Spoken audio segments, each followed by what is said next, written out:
गरिमामय मो जाति इतिहास वीरत्वर गाथा गाए संस्कृति महान परंपरा तार जीवनर कथा कहे।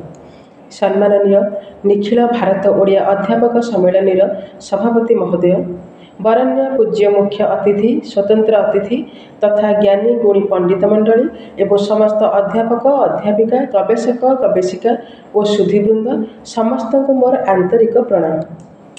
आज पवित्र पाठचक्र जातीय शिक्षानीति 2020 ओडिया और आदिवासी भाषा साहित्य उपरे प्रबंध पाठ कर सुजोग दि जाइथिबारु ओडिया अध्यापक सम्मेलन निकट चिर कृतज्ञ।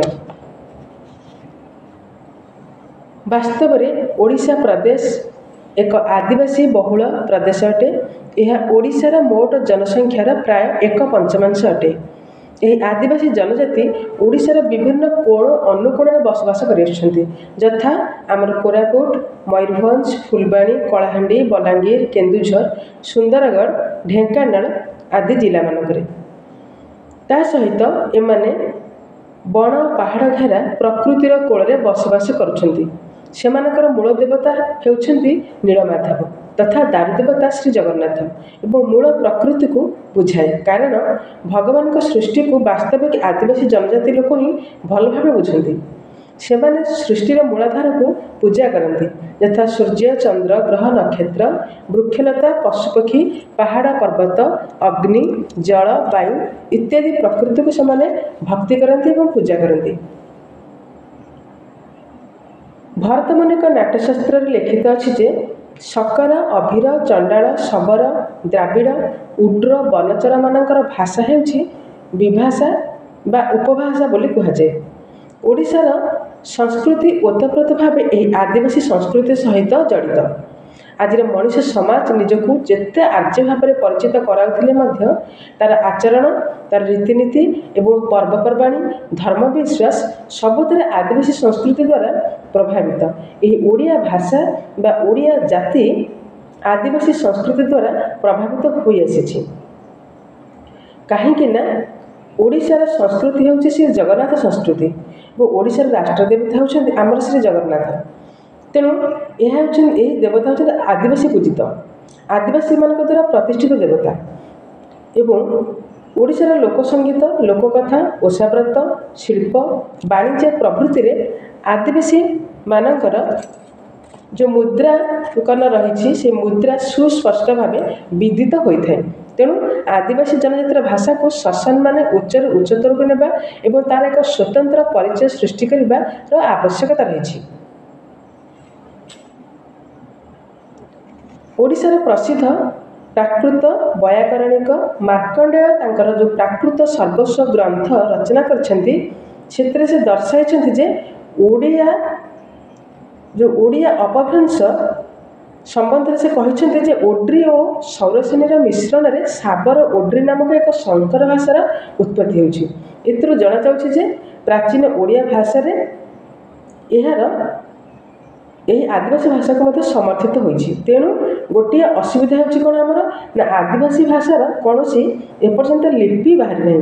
लिपि बाहरी नथिबारु सेही भाषार विशेष भाव में गवेषणा होई पार नहीं। तेणु लिपिबद्ध ग्रंथर अभाव में उक्त आदिवासी भाषा गुड़िकर क्रम विकास मध्य वर्णित होई पार नहीं।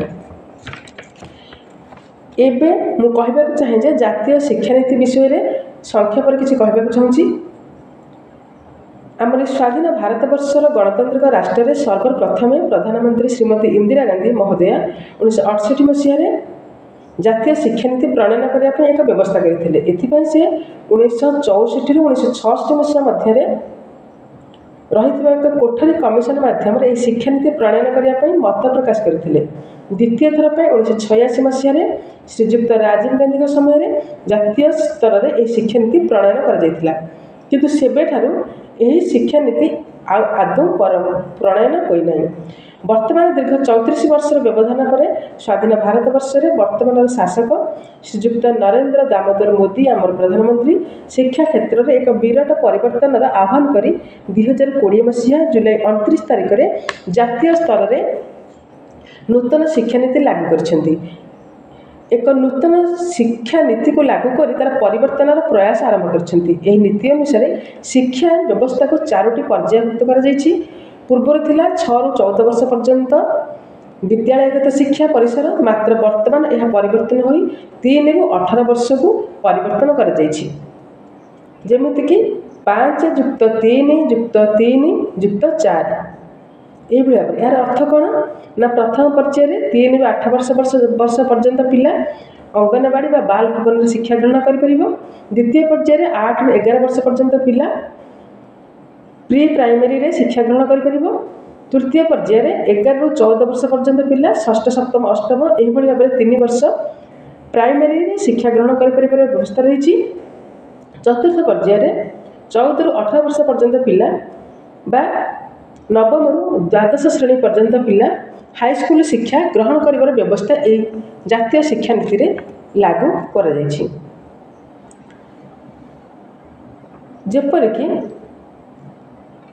ଏତିକି କହିବାକୁ ଚାହେଁ ଯେ ଭାଷା ପାଇଁ ସଂସାରର ସମସ୍ତ ପ୍ରାଣୀମାନଙ୍କ ମଧ୍ୟରେ ମନୁଷ୍ୟ ଶ୍ରେଷ୍ଠ ସ୍ଥାନ ଲାଭ କରିଛି। ଭାଷା ମୁଖ୍ୟତଃ ଆମର ସାହିତ୍ୟ ରଚନା କ୍ଷେତ୍ରରେ, ଶିକ୍ଷାଦାନ କ୍ଷେତ୍ରରେ ଏବଂ ଶିକ୍ଷା ଗ୍ରହଣ କରିବା କ୍ଷେତ୍ରରେ ତଥା ଶାସନ ଆଦି କାର୍ଯ୍ୟରେ ବ୍ୟବହାର ହୋଇଥାଏ।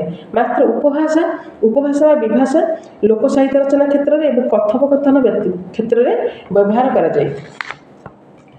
ତେଣୁ ଏହି ଆଦିବାସୀ ଭାଷା ବା ବିଭାଷାକୁ ଯେପର୍ଯ୍ୟନ୍ତ ସାହିତ୍ୟ, ଧର୍ମ, ରାଜନୀତି, ବାଣିଜ୍ୟ, ବ୍ୟବସାୟ କ୍ଷେତ୍ରରେ ବ୍ୟବହାର କରାଯାଏ ନାହିଁ, ସେ ପର୍ଯ୍ୟନ୍ତ ସେହି ଭାଷା ତା'ର ଗୌରବ ଅର୍ଜନ କରିପାରିବ ନାହିଁ। କାରଣ କୌଣସି ଶାସକ ଦ୍ୱାରା ବ୍ୟବହୃତ ଉପଭାଷା ଶାସିତର ଉପଭାଷା ଉପରେ ପ୍ରଭାବ ବିସ୍ତାର କଲେ ସେହି ଭାଷା ଶାସକ ଦ୍ୱାରା ବ୍ୟବହୃତ ହୋଇ ଉପଭାଷାର ମହତ୍ତ୍ୱ ଲାଭ କରିପାରିବ।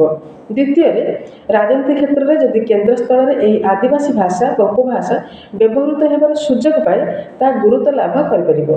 ତୃତୀୟରେ, ସାହିତ୍ୟ କ୍ଷେତ୍ରରେ ଯଦି ଏହି ଉପଭାଷା ସ୍ଥାନ ପାଏ, ତେବେ ସେହି ଭାଷାର ଗୁରୁତ୍ୱ ପ୍ରତିପାଦିତ ଅନ୍ୟ ଭାଷାମାନଙ୍କ ମଧ୍ୟରେ ପ୍ରତିପାଦିତ ହୋଇପାରିବ।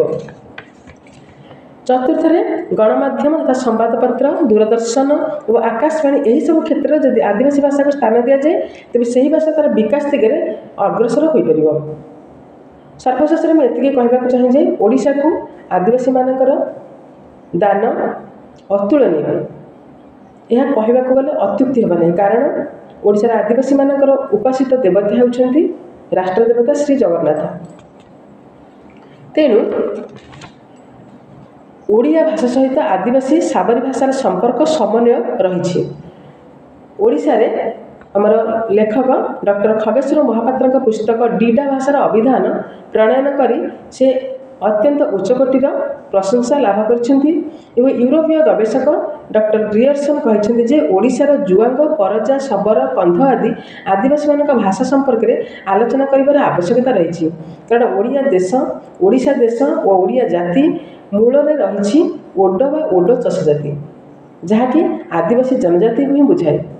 ତେଣୁ ସର୍ବଶେଷରେ ଏତିକି କୁହାଯାଇପାରେ ଯେ ଓଡ଼ିଆ ଶବ୍ଦ ଭଣ୍ଡାରରେ ଆଦିବାସୀ ଭାଷାମାନଙ୍କର ଶବ୍ଦ ଭଣ୍ଡାର ଯଦି ସ୍ଥାନ ପାଆନ୍ତା, ତେବେ ଓଡ଼ିଆ ଶବ୍ଦ ଭଣ୍ଡାର ଏକ ବଳିଷ୍ଠ, ସୁନ୍ଦର ଓ ବ୍ୟାପକ ହୋଇପାରନ୍ତା।